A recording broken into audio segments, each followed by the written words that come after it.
یہ بزدل تھے، یہ اصحاب کو کہہ رہے تھے بزدل اور اصحاب ان کو کہہ رہے تھے۔ قرآن کے مطابق بھی یہ جرار نہیں ہے اور قول رسول اللہ صلی اللہ علیہ وسلم کے مطابق بھی جرار نہیں۔ میں بھی بھاگ گیا اور پہاڑ پر چڑھ گیا، میں اپنے آپ کو یوں چھلانگیں مارتا ہوا دیکھتا گویا میں پہاڑی بکرا ہوں۔ بسم اللہ الرحمن الرحیم، الحمدللہ رب العالمین، وصلی اللہ علی محمد وآلہ طاہرین ولعنۃ اللہ علی اعدائہم اجمعین الی قیام یوم الدین۔ کچھ عرصے پہلے ایک منقبت آئی اہل سنت کی جانب سے کہ جس میں انہوں نے اپنے دوسرے سیاسی خلیفہ جناب عمر کو جرار کہہ کر مخاطب کیا۔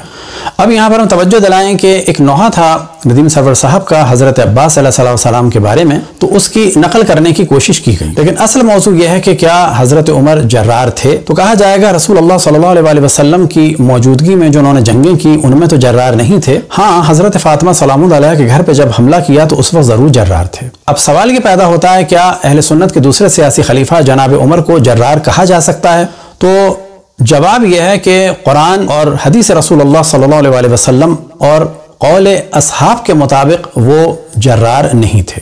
سب سے پہلے آپ کے سامنے ہے صحیح بخاری، جلد نمبر ہے 3 اور صفحہ نمبر ہے 296 اور باب کا عنوان ہے اور باب کا نمبر ہے 110 اور عنوان ہے باب البیعۃ فی الحرب علی ان لا یفر وقال بعضهم علی الموت۔ دوران جنگ میں لڑائی سے نہ بھاگنے پر اور بعض نے کہا موت پر بیعت لینا۔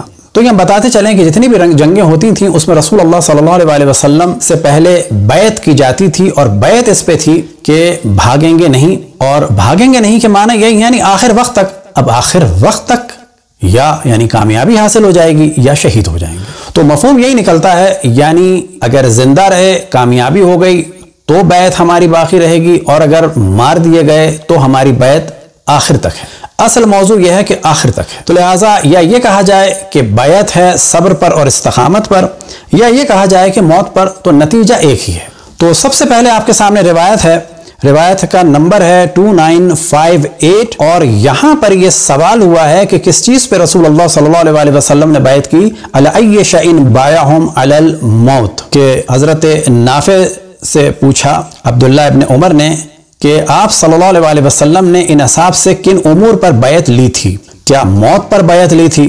تو ممکن ہے ان کے ذہن میں یہ چیز ہو کہ اگر یہ میں نے کہا کہ موت پر بیعت لی تو ممکن ہے کہ ان کے والد کے بارے میں کوئی بات کرے، لہٰذا ممکن ہے کہ یہ روایت انہی کی جانب سے ہو اور انہوں نے بنائی ہو۔ انہوں نے کہا موت پر نہیں بلکہ صبر اور استقامت پر بیعت لی۔ لیکن جو دوسری روایت ہے 2959 حضرت عبداللہ بن زید سے روایت ہے، انہوں نے کہا کہ واقع حرہ میں ایک شخص ان کے پاس آیا اور اس نے کہا کہ حضرت حنظلہ کا بیٹا یعنی ابن حنظلہ لوگوں سے موت پر بیعت لے رہا ہے۔ تو حضرت عبداللہ بن زید نے کہا کہ میں رسول اللہ کے بعد کسی سے اس پر بیعت نہیں کروں گا۔ تو دوسری روایت سے واضح ہوا کہ رسول اللہ صلی اللہ علیہ وسلم سے جنگ سے پہلے جو بیعت لوگ کرتے تھے، یا بالفاظ دیگر رسول اللہ صلی اللہ علیہ وسلم جو بیعت لیتے تھے وہ ہوتی تھی کہ آخر وقت تک ساتھ دینا ہے، یہاں تک کہ موت ہی کیوں نہ آ جائے۔ اب یہ ذہن میں رہے کہ جو لوگ بھاگتے تھے وہ در حقیقت رسول اللہ صلی اللہ علیہ وسلم کی بیعت توڑتے تھے، اور بیعت اس وجہ سے توڑتے تھے کہ ان پر ایمان نہیں رکھتے تھے اور ان کے وعدوں پر ایمان نہیں رکھتے تھے۔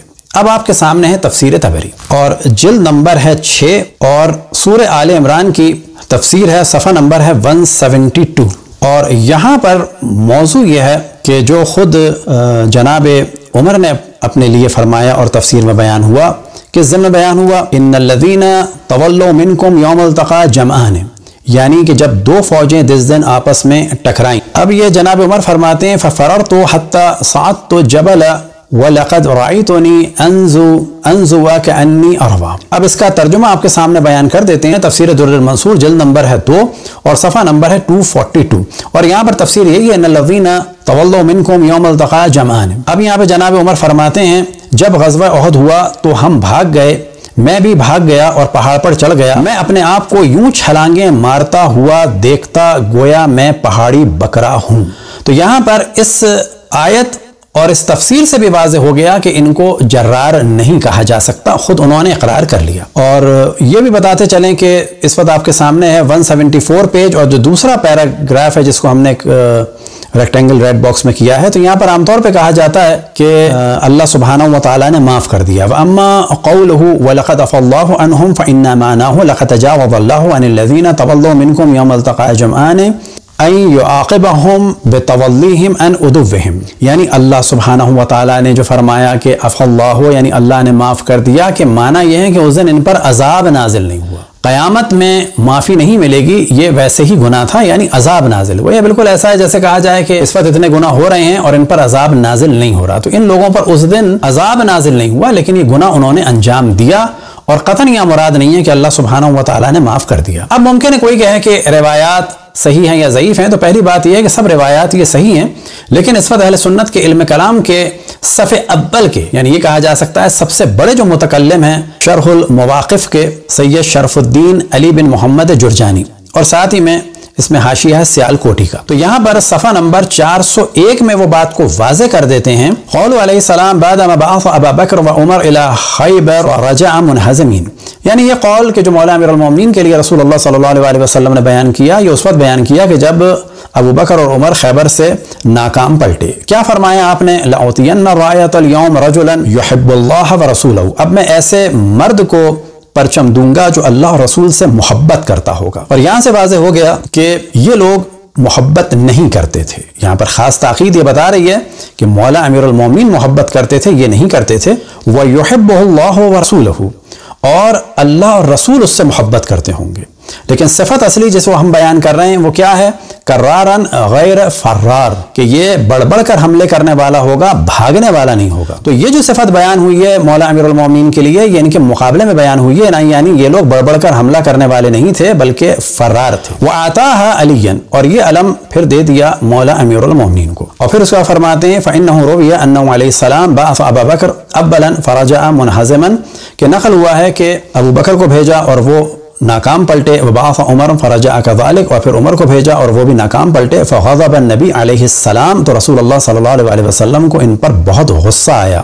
لذلك فلما اصبح خرج الى الناس ومعه رايه فقال، اس وجہ سے جب صبح ہوئی تو رسول اللہ صلی اللہ علیہ وسلم نکلے، اور اس کے بعد یہ آپ نے قول ارشاد فرمایا کہ آج میں پرچم اس مرد کو دوں گا جو اللہ اور رسول سے محبت کرتا ہوگا، اور اللہ اور رسول اس سے محبت کرتے ہوں گے، اور وہ بڑھ بڑھ کے حملے کرنے والا ہوگا اور فرار نہیں ہوگا. تو یہاں تک تو ہم نے دو چیزیں بیان کر دی کہ قرآن کے مطابق بھی یہ جرار نہیں ہے، اور قول رسول اللہ صلی اللہ علیہ وسلم کے مطابق بھی جرار نہیں ہے. اور اس قول کا خود انتخاب کیا ہے شرح مواقف کے مصنف نے، یعنی جرجانی صاحب نے.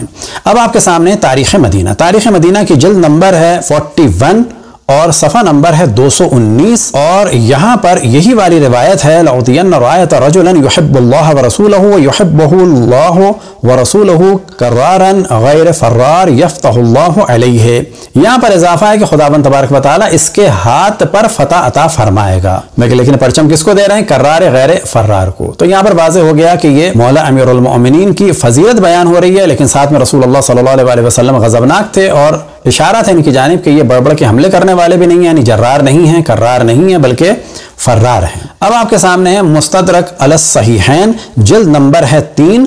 اور اب یہاں پر موضوع یہ ہے کہ یہ تو ہم نے بتا دیا کہ قرآن کے اعتبار سے بھی یہ جرار اور کرار نہیں تھے بلکہ فرار تھے، اور قول رسول اللہ صلی اللہ علیہ وسلم کے مطابق بھی کرار اور جرار نہیں تھے بلکہ فرار تھے، اور اصحاب بھی ان کو یہی کہہ رہے تھے کہ یہ بزدل ہیں لہذا جرار نہیں ہے. جری کے معنی ہوتے ہیں بہت ہی شجاع. تو یہاں پر یہ پوری روایت ہے، وہی والا واقعہ ہے کہ ان دونوں حضرات جناب عمر کو بھیجا. فلم يلبثوا حضم عمر واصحابہ فجاؤوا یجبنونہ ویجبنہم. یعنی یہاں پر کیا تھا کہ جب یہ ہار کے آئے تو جناب عمر بزدل قرار دے رہے تھے فوج کو، اور فوج بزدل قرار دے رہی تھی جناب عمر کو. اب یہ ذہن میں رہے کہ فوج کون ہے؟ فوج سب کے سب اصحاب ہیں.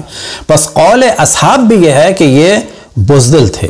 اور دوسری روایت میں بھی یہی ہے ان النبی دفع رایۃ یوم الخیبر الی عمر رضی اللہ عنہ فانطلق فرجع یجبن اصحابہ ویجبنہ. اور یہ واپس پلٹ کے آئے، وہ بزدل کہہ رہے تھے اصحاب کو اور اصحاب بزدل کہہ رہے تھے ان کو. اور باقی آپ دیکھیں دونوں حدیثوں کے ضمن میں لکھا ہوا ہے ھذا حدیث صحیح. اب یہاں پر دوبارہ رسول اللہ صلی اللہ علیہ وسلم کا قول ہے مولا امیر المومنین کے بارے میں لأبعثن غدا رجلا يحب الله ورسوله ويحبانه لا يولد دبر يفتح الله على يديه، کہ وہ پیٹ نہیں موڑے گا اور خداوند تبارک و تعالی اس کے ہاتھ پر فتح عطا فرمائے گا. تو پہلے ہم نے ریڈ سے ہائی لائٹ کر دیا ہے کہ رجلن کے بعد ہے کہ انہوں نے بزدلی کا کام دیا، یعنی پہلے والوں نے۔ اب اس کا ترجمہ آپ کے سامنے، اور یہاں پر ہم نے واضح کر دیا تاکہ کوئی یہ نہ کہے کہ ترجمہ اپنے پاس سے ہم نے کر دیا ہے، اور وہ یہ ہے کہ حضرت عمر کو ان کے شہر یا ان کے محل کی طرف یعنی خیبر کی طرف بھیجا اور ان کے ہمراہ صحابہ کو بھی بھیجا۔ انہوں نے جنگ کی لیکن حضرت عمر اور ان کے ساتھیوں کو کامیابی حاصل نہیں ہوئی۔ یہ لوگ ایک دوسرے کو بزدل قرار دیتے ہوئے لوٹ کر واپس آ گئے، ایک دوسرے کو بزدل قرار دے کر، یجبنونہ و یجبنہم، یعنی یہ کہہ رہے تھے اصحاب کو بزدل، اور اصحاب کا اجماع تھا کہ یہ ہیں بزدل۔ یہ حدیث امام مسلم کے معیار کے مطابق صحیح ہے۔ 4341 میں بھی یہی ہے، فرجعہ، اور یہ واپس پلٹ کے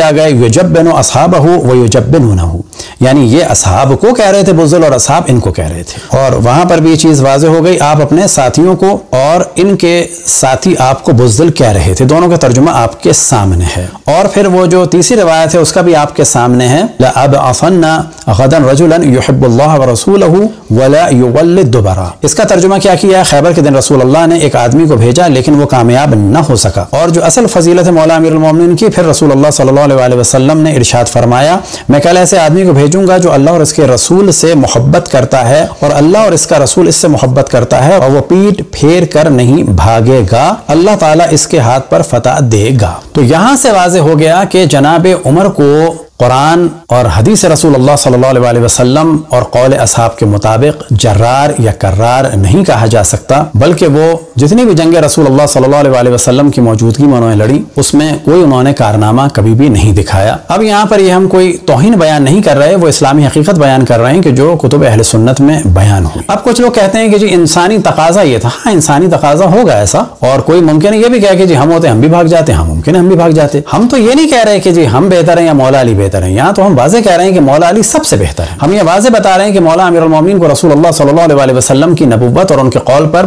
پورا اعتبار تھا، اور وہ جانتے تھے کہ میں زندہ رہوں گا تو کامیاب رہوں گا، اور اگر ان کے سامنے میں نے اپنی جان دے دی تو میرے رسول نے جو وعدہ کیا ہے وہ پورا ہوگا اور اس وقت بھی میں کامیاب ہوں گا۔ لہٰذا جب وہ بیعت کرتے تھے رسول اللہ صلی اللہ علیہ وسلم سے تو آخر وقت تک مقابلہ کرتے تھے، کیونکہ بیعت ہوتی ہی اسی لیے تھی کہ بھاگنا نہیں ہے، لیکن ہر بھاگنے والا در حقیقت رسول اللہ صلی اللہ علیہ وسلم سے بیعت توڑتا تھا۔ اب یہاں پر دیکھا جائے گا کہ مولا امیر المومنین کا مقابلہ ان لوگوں سے نہیں کیا جا سکتا کہ جو آخر وقت میں رسول اللہ صلی اللہ علیہ وسلم کی توہین کر رہے ہیں اور زندگی میں ہمیشہ رسول اللہ صلی اللہ علیہ وسلم کو چھوڑ کر بھاگ جاتے ہیں۔ دعا ہے کہ خداوند تبارک و تعالی تمام مسلمانوں کو رسول اللہ صلی اللہ علیہ وسلم اور اہل بیت علیہ السلام کی مودت کی توفیق عطا فرمائے۔ وصلی اللہ علی محمد و آلہ الطاہرین۔